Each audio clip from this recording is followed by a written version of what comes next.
Have you been thinking about slow travel? Have you been thinking about becoming an expat? Do you know you don't have to choose between one or the other, that maybe you can do both?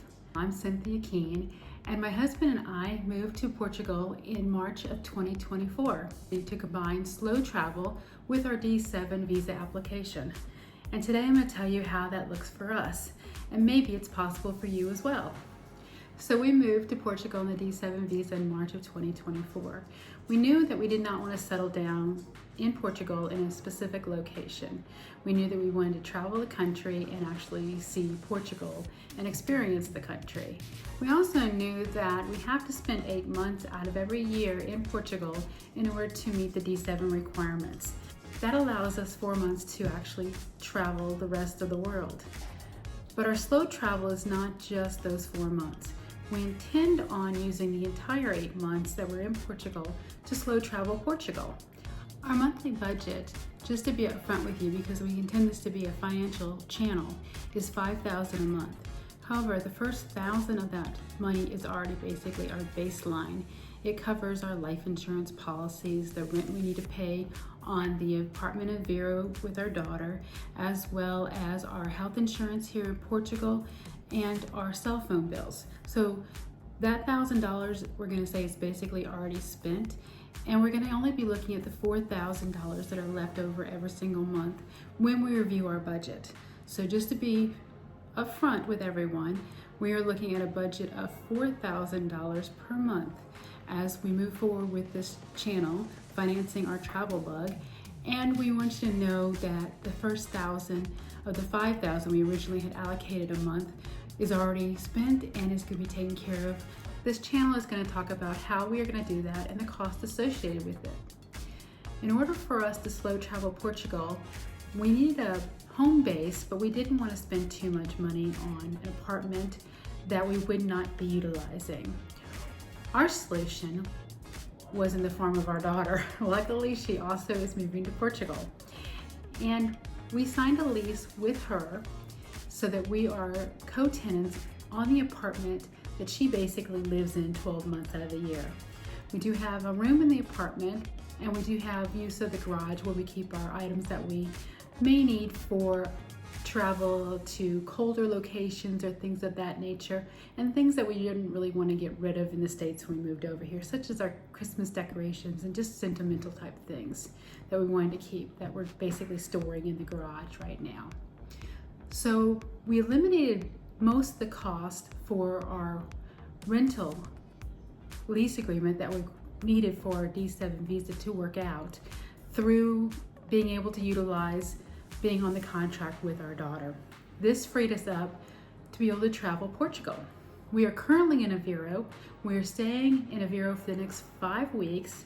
Our daughter is in the United States, so we are utilizing the apartment right now, and we're just paying the monthly rent that would be due here for this month, and we're going to get to know Aveiro for the next 5 weeks.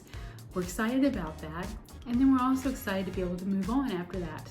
In order to travel Portugal, we're going to utilize a variety of different means to be able to see the country.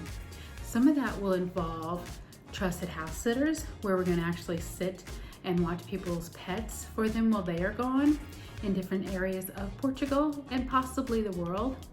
We are also going to use Airbnbs where we need to, and we'll also use hotels to supplement our slow travel agenda. There's a lot to see in Portugal, and we feel like 8 months out of the year is not too long to spend in Portugal. When you consider that there's Madeira, there's the 9 islands of the Azores, there's the Algarve region, the winery region, the national park. There's just a lot to discover and places that we will definitely want to go back to. So I'm not overly concerned about spending 8 months in Portugal. I think actually this will be a great opportunity for us to get to know the country and feel like we are not going to be exhausted from slow traveling and trying to rush and see everything when we're actually going to be moving at a fairly slow pace. We do have plans for this year. We will be going to Bangkok in November. We are taking a repositioning cruise in December, and we will be back in the States in January. So we do have plans to be out of the country this year as well. As far as being in the country, like I said, we'll be in Aveiro for the next 5 weeks. We'll be in Lisbon for 2 weeks after that. We do have a free week that we haven't decided about before we're headed to Caldas Arena for 3 weeks. And then we're headed to the UK to do a house sitting job there. So we're pretty excited about the opportunities that await us in this new environment of slow travel, combining it with a D7 visa.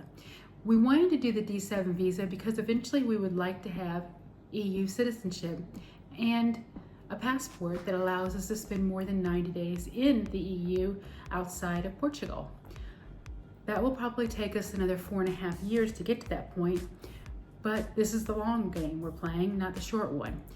And we want to make sure that we do this right and not waste too much time up front by traveling extensively and not being able to get that passport that we really, really desire.